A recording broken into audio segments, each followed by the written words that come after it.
Hello everyone, आर्डसली के इस learning platform में आप सभी का स्वागत है। इस वीडियो में हम लोग डिस्कस करने वाले हैं आईबीपीएस क्लर्क का नोटिफिकेशन जो आया है उसके मोस्ट इम्पॉर्टेंट हाइलाइट्स के बारे में। ठीक है, अब नोटिफिकेशन में तो बहुत सारा चीज़ रहता है, कुछ इंपॉर्टेंट हाइलाइट्स होता है जिस पे स्टूडेंट्स को ध्यान देना होता है क्योंकि एग्ज़ाम से रिलेटेड होता है वो, और या फिर एग्जामिनेशन हॉल सेंटर ये सब से रिलेटेड होता है। तो उस चीज़ पे ध्यान देते हुए यहाँ पे हम लोग डिस्कस करेंगे कुछ important highlights about IBPS clerk जो नोटिफिकेशन आया है 2021-22 के लिए। अब देखिए, पार्टिसिपेटिंग बैंक्स कौन कौन से हैं वो तो आपको दिख ही रहा होगा यहाँ पे। ठीक है, और टेंटेटिव शेड्यूल क्या क्या है।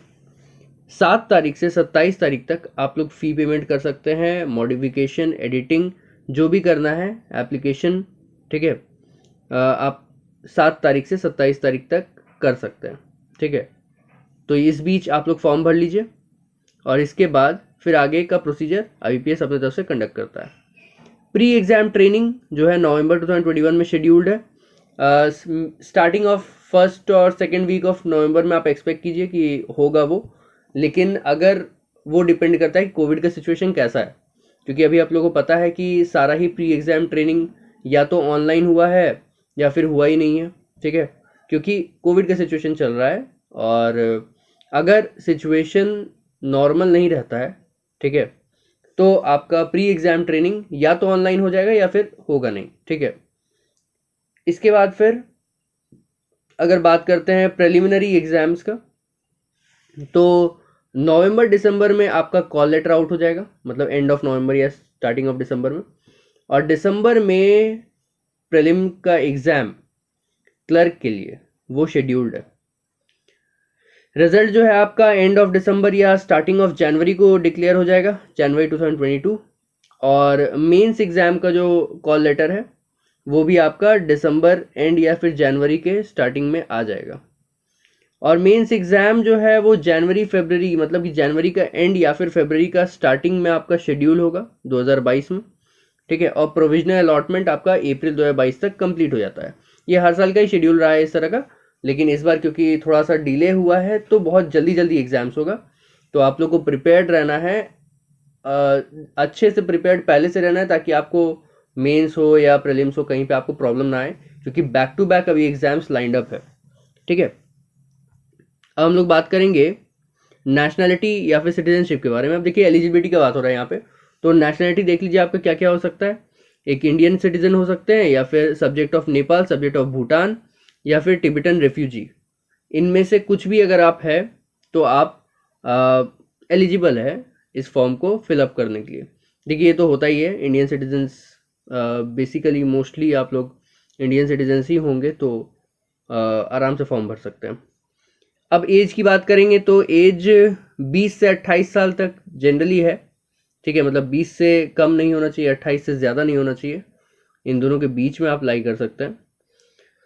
और अपर एज लिमिट जो है 28 का, वो एक्सटेंडेबल है किसके लिए, कुछ स्पेशल क्लासेस के लिए, जैसे कि SCs, STs, OBCs, non creamy layer. ठीक है, ध्यान दीजिएगा, नॉन क्रीमी लेयर के लिए ये।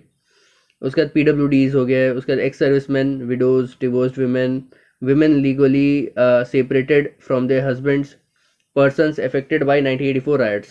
ठीक है, सबके लिए अपना अपना एक्सटेंशन है, एज रिलैक्सेशन दिया हुआ है, वो आप लोग देख लीजिएगा। ये एज रिलैक्सेशन अपर एज लिमिट में है, लोअर एज लिमिट सबके लिए उतना ही है, 20 साल मिनिमम होना चाहिए।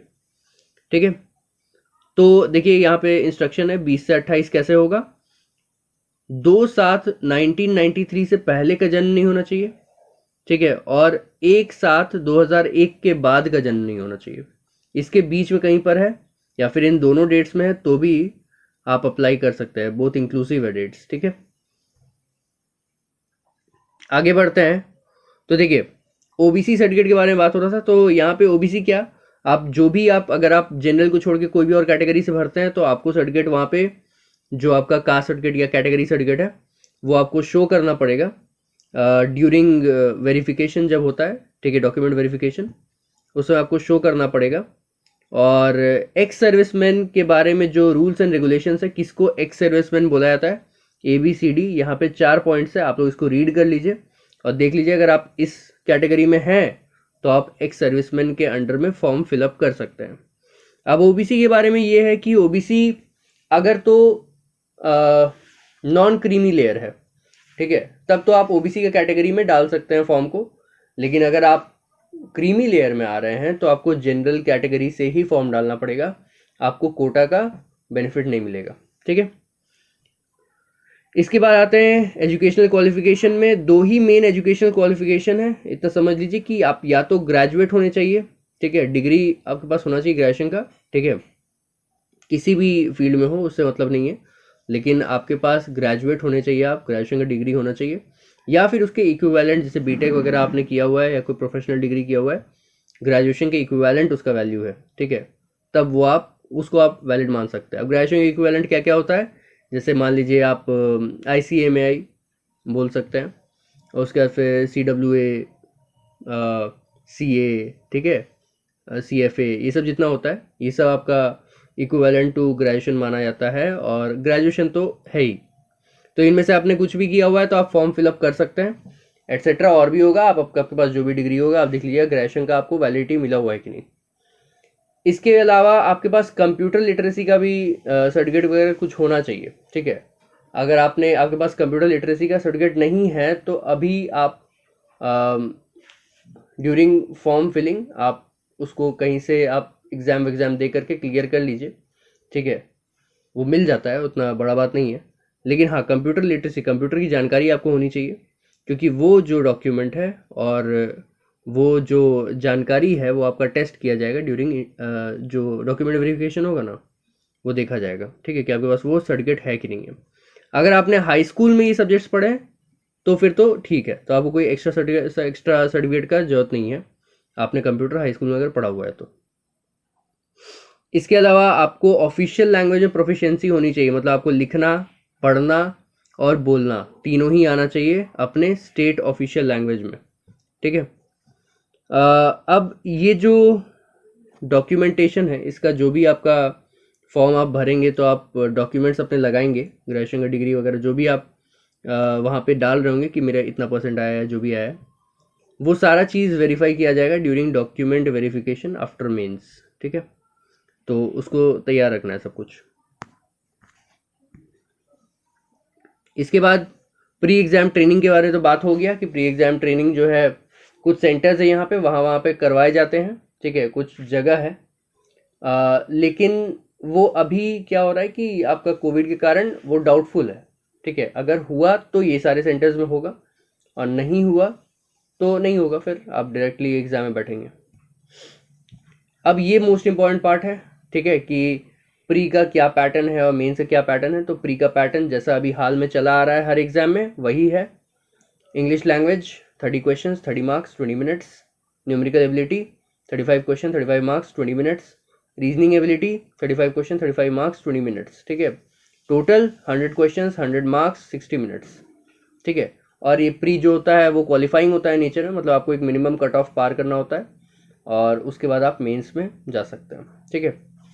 तो ये प्री का है, और प्री का जो स्ट्रैटेजी है फॉर IBPS क्लर्क वो मैंने वीडियो बना के चैनल पे डाला हुआ है। तो आप लोग को अगर स्ट्रैटेजी चाहिए कि अगले 50-60 दिन में क्या किया जाए जिससे मेरा प्री पक्का से क्लियर हो जाए, तो आप उस जाके वीडियो को देख सकते हैं। मेंस के लिए वो स्ट्रैटेजी नहीं है, मेंस के लिए अलग वीडियो लेके आना है, लेकिन प्री के लिए कम्प्लीटली वो डाला हुआ है, वहाँ पे आप जाके चेकआउट कर सकते हैं।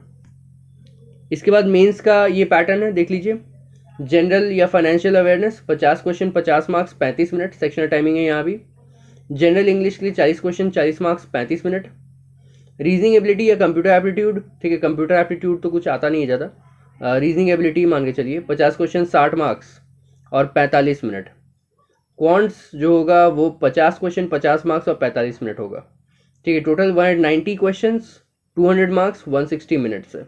और जो आपका मेंस का स्कोर होगा वो फाइनल मेरिट लिस्ट बनाने में काम करेगा, ठीक है। प्रीलिम्स का स्कोर को फाइनल मेरिट लिस्ट में नहीं जोड़ा जाता है, वो सिर्फ आपका क्वालिफाइंग नेचर का है। जो मेंस का स्कोर होगा वही आपका फाइनल मेरिट लिस्ट बनाता है, ठीक है, इतना याद रखिएगा। बाकी जो इन्फॉर्मेशन होगा क्वेश्चंस वगैरह के बारे में या फिर जो भी एग्जाम के बारे में, वो आपके एडमिट कार्ड के साथ जो इन्फॉर्मेशन हैंड आउट, एक और PDF रिलीज होता है IBPS की तरफ से, उसमें आप देख लीजिएगा, उसमें क्वेश्चन का टाइप और भी कुछ इन्फॉर्मेशन होता है, ठीक है।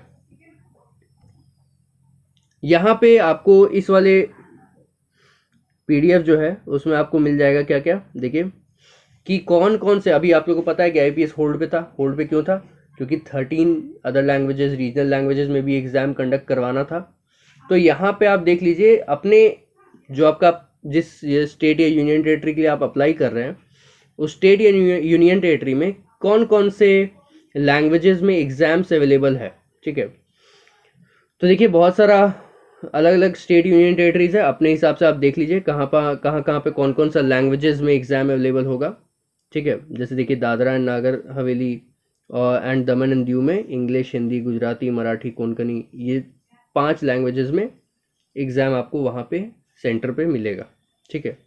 और भी है, देख लीजिए यहाँ पे,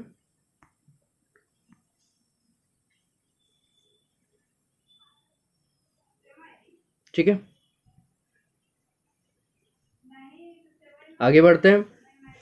तो अब कुछ important instructions regarding examination centre के बारे में, कुछ क्या, बस कुछ ही चीज़ें कि जैसे देखिए आपको ना जब एडमिट कार्ड आएगा तो उसमें एक टाइमिंग मेंशन्ड होगा, ठीक है। लेकिन आपको आपके पास एक एसएमएस और मेल भी आएगा बाद में, जहाँ पे टाइमिंग, फाइनल टाइमिंग मेंशन्ड होगा। अगर आपका जैसे मान लीजिए आपका सेंटर जो एडमिट कार्ड है उस पर लिखा हुआ है 8:30 बजे, 8:30, ठीक है, मॉर्निंग में, और वहीं आपका जो एसएमएस आया है उसमें 8:15 लिखा हुआ है, तो आपको जो एसएमएस वाला होगा ना उसी टाइमिंग को लेके चलना होगा। अगर आपके पास कोई एसएमएस नहीं आया है, कोई मेल नहीं आया है टाइमिंग रिलेटेड, तो आपके पास जो टाइमिंग वहाँ पे एडमिट कार्ड में दिया हुआ है उस टाइमिंग को लेके चलना होगा। और जो भी आपका टाइमिंग होगा ना उससे 15 मिनट पहले ही पहुँच जाइएगा, 15-20 मिनट पहले, ठीक है। क्योंकि अभी थोड़ा चेकिंग ज़्यादा होता है कोरोना के कारण, तो इसीलिए आप 15-20 मिनट पहले पहुँच जाइएगा और वहाँ पे अपना लाइन में लग जाइएगा, ठीक है। इसके बाद बात करते हैं तो आइटम्स क्या क्या परमिटेड है। मास्क कंपलसरी है, ठीक है। ग्लव्स जो है वो ऑप्शनल है। उसके बाद फिर ट्रांसपेरेंट वाटर बॉटल अपना, अगर आपको पानी पीना है तो लेके जाइए। हैंड सैनिटाइज़र वहाँ पे मिलता है, लेकिन अपना पर्सनल भी आप ले आ सकते हैं। इसके बाद फिर एक सिंपल पेन, ठीक है, आपको लेके जाना है अपना।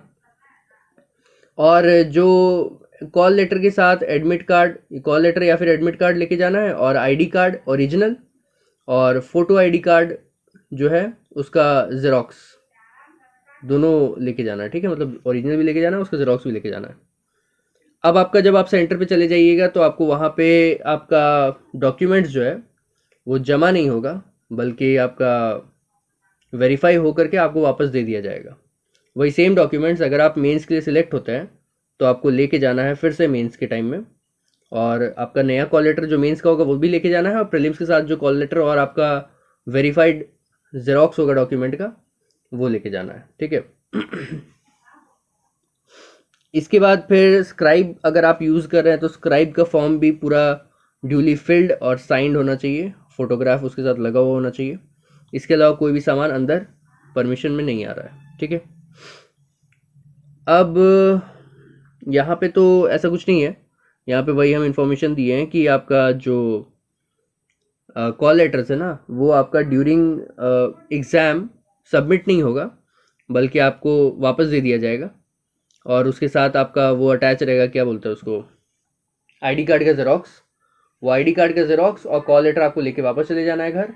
और जब आप मेंस के लिए आ जाएंगे तो आपको मेंस का कॉल लेटर भी लेके आना है, और साथ में ये जो प्रीलिम्स के टाइम में आपको मिला था ना आईडी कार्ड का ज़ेरॉक्स और कॉल लेटर, वो भी आपको लेके जाना है, ठीक है। तो बस यही लिखा हुआ है इसमें। इसके बाद फिर आपका जो फीस है वो कितना लग रहा है, 850 सबके जनरल फीस है, ठीक है। सबको सारा जीएसटी वगैरह जोड़ के, और 175 रुपये अगर आप कैटेगरी में आ रहे हैं SC ST PWD ex serviceman, तो आप 175 रुपये में आपका जीएसटी जोड़ करके फॉर्म फिल हो जाएगा। इसके बाद फिर अगर बात करेंगे तो कुछ ऐसे चीज़ें हैं जो आपका वहाँ पे परमिशन नहीं है ले जाना, ठीक है। आप लोग यहाँ पे रीड आउट कर लीजिए अच्छे से कि ये सारी चीज़ें बिल्कुल आपको लेके ही नहीं जाना है, ठीक है। तो आप लोग रीड कर सकते हैं, इसको रीड आउट कर लीजिए और पॉज करके और देख लीजिएगा कि इसमें से कुछ भी मत ले जाइएगा। अब अगर आप पकड़े जाते हैं तो क्या होता है, अगर आप कोई भी तरह का वहाँ पे रूल्स एंड रेगुलेशन से आप उसको ब्रेक करते हुए पकड़े जाते हैं तो आपका एग्ज़ाम कैंसिल कर दिया जाता है और आईबीपीएस की तरफ से हो सकता है आपको बैन भी कर दिया जाए। ठीक है, और वो लोग पूरे सेंटर को सर्विल करते हैं। ठीक है, तो इसीलिए ऐसा मत सोचिएगा कि आप कुछ कर रहे हैं उन लोगों को पता नहीं चल रहा है, वहाँ कैमराज लगे रहते हैं। आप अगर थोड़ा सा ही मास्क नीचे करेंगे और अगर उन लोग को ज़्यादा स्ट्रिक्ट होगा आपका सेंटर तो आप लोग आके वो लोग आके आपको टोक देंगे। ठीक है, तो इसीलिए सारे रूल्स एंड रेगुलेशंस के साथ ही एग्ज़ाम दीजिएगा और अच्छे से एग्ज़ाम दीजिएगा। देखिए अब ये सेंटर है, ठीक है, प्रीलिम्स का सेंटर, मेंस का सेंटर, सब कुछ दिया हुआ है। आप लोग अपने स्टेट के हिसाब से, ये प्रीलिम्स का है पहला कॉलम और सेकंड वाला, मतलब जो सेकंड कॉलम है वो प्रीलिम्स का है और जो थर्ड कॉलम है वो मेंस का है। देख लीजिए यहाँ पे ऊपर में लिखा हुआ है प्रीलिम्स एग्जामिनेशन सेंटर और मेंस एग्जामिनेशन सेंटर। तो जहाँ से आप भर रहे हैं उसके हिसाब से आप लोग देख लीजिए, ठीक है, कि आपका प्रीलिम्स और मेंस का सेंटर क्या क्या रह सकता है।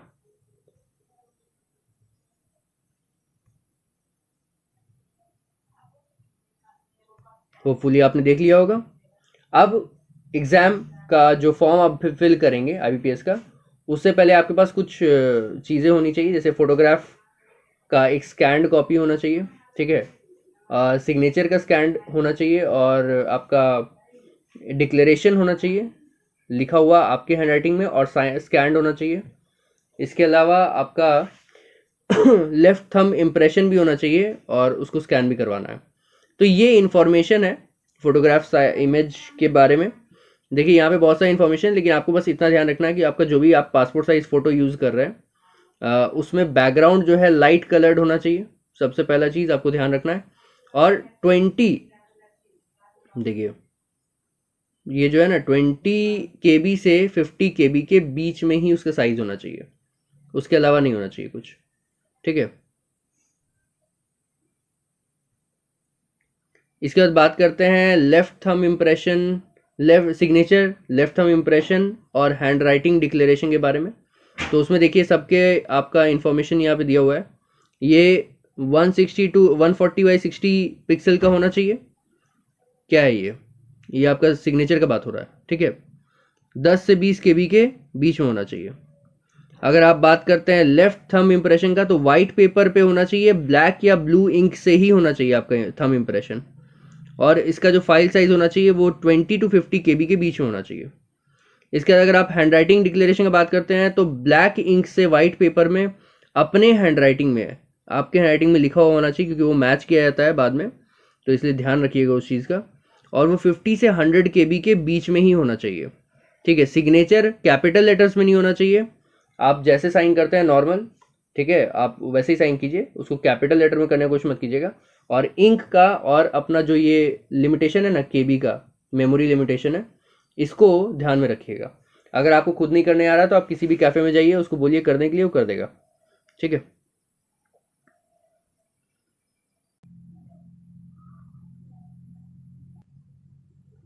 इसके बाद देखिए यहाँ पे आपको डॉक्यूमेंट स्कैन करने के लिए भी कुछ इन्फॉर्मेशन है, उसको आप रीड कर लीजिए। ठीक है, DPI.per-inch जो होता है वो एक स्कैनर का रेजोल्यूशन होता है। ठीक है, जब आप स्कैन करवाइएगा कहीं पे तो उसको बोल दीजिएगा 200 DPI में सेट कर देने, ट्रू कलर में सेट कर देने, और जो भी चीज़ स्कैन करवाना हो करवा लीजिएगा।